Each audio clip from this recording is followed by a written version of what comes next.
front of me I've got Motorola Moto Edge 20 Pro.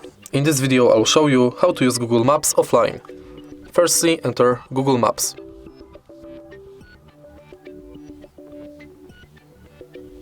Now, tap button in the right corner, enter Offline Maps, select your own map and adjust the area you want to download. Let me zoom.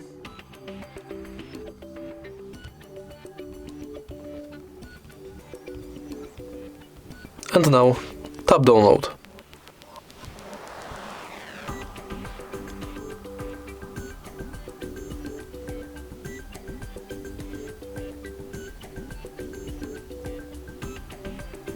Once it's done, you can enter your map and turn off Wi-Fi and mobile data. Now you can navigate offline in the area you downloaded.